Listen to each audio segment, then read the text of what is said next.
The women's double scull, Great Britain are the current World Cup leaders, following a great win in Munich 3 weeks ago. But now the heat is on as we welcome back the world and Olympic champions, New Zealand, in lane number 3. Alongside them in 4, Great Britain. A lane order for you. At the top of the picture will be Australia 2. They'll be in lane 1. Australia 1 will be in lane 2. New Zealand, the world champions, the Olympic champions, in 3. Great Britain in 4. There they are, New Zealand in the all black, powering out. China 3 in lane 5, and Ukraine in lane number 6. Gillian, a great test for this young under-23 double scull for Great Britain here, because they really are now up against the best in the world. Well, they know that they've got nothing to lose today. There's a lot of presence here that wasn't here in Munich 3 weeks ago. So they know that really today is a true test of just what they've got to do for the World Championships at the end of August in Dorney Lake and Eton. So I think they'll come away with a lot of little pieces of information to try and put together to make that jigsaw complete going into the World Championships in August. Annie Vernon sits in the bow seat of the Great Britain, Anna Bebbington in the stroke seat. When we get a look at that, we're just focusing here now on the all-black strip of New Zealand. Look at the bows just slicing through the water here. Lane 5 looking at China 3 there. Pretty good start there from China 3, Lin and Tian in lane number 5 as we start to pan out. There's lane 4 now as we come towards the first timing mark. So in lane number 4, Great Britain, Annie Vernon and Anna Bebbington. Pretty poor start, it has to be said. They're down in 5th place. We had great expectations here. They've come through pretty strong through the heats and everything, getting through. And overall, if we compare the times of the semi-finals, they qualified with the fastest time. Now, New Zealand in their semi-final were pretty much coasting, Gillian, so we can discount that. But the first 500, Great Britain have really just been laboured. I think the thing that really concerns me is Australia in lane 1 and 2.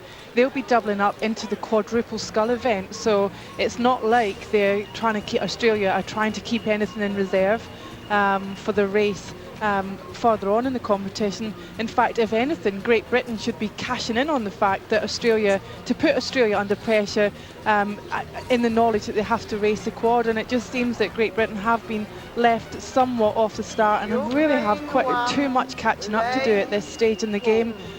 So maybe it could have been a much better, much more courageous start in the way that Alan Campbell attacks his start. Perhaps the double have got to look at being so much more aggressive to get up there if they're thinking about medals come the World Championships. So a contrast in styles in the foreground. Great Britain up there at the top of the picture was New Zealand. To the right in the white boat, still they power on each and every stroke. These girls are hungry for it again. First time we've seen them in the 2006 World Cup series, and they're looking as strong as ever. There's Great Britain. There's Anna Bebbington to the left, Annie Vernon to the right. Really not looking the same fiery, impactful double scull that we had in Munich 3 weeks ago. Technically, it's a good unit. There are a lot of things right about that double, about the British double. They just lack experience, they lack power, and that will come through time. You know, I'm not prepared to write the double off. I'm not prepared to say anything other than this is a race that they've got to get under their belt, and they've got to just use to their advantage for the next World Cup, for the World Championships as well. So again, long, pushed through, the legs go down, and you can just see they just heave it through. They're lifting the boat, all the energy behind the stroke, and we're getting pure boat speed here. Looking very impressive. They've got just a length from Australia 1 in lane number 2. We're into the third 500 of the women's double sculls. Australia 2 in lane 1, Australia 1 in lane 2. New Zealand, the world champions, the Olympic champions in lane 3. Great Britain are in lane number 4, really haven't featured here. Anna Bebbington and Annie Vernon. We had great hopes. There they are, lane 4. You just really see they're just not firing at all. Looking very short, Gillian on the strokes there. China 3 are in lane 5 and Ukraine are in lane number 6. Gillian, really, there's not much that they can do to get back into the medals, much less challenge out front for the goal position. Just on that wide shot, just a few seconds ago, the difference in effort levels between the British girls and the New Zealand girls was quite obvious. There's a real lack of guts and power going on from Anna and Annie. So we welcome back the Olympic and world champions in the women's double sculls from New Zealand, the Evers-Swindell sisters. They've looked pretty impressive right from the first stroke. Going through the picture now, they're struggling in 5th place, and in lane number 4, Great Britain, Anna Bebbington and Annie Vernon. They had a tremendous and fabulous start to the 2006 World Cup Series 3 weeks ago in Munich. They really haven't lived up to there's something quite not going well. It's not clicking today in this final.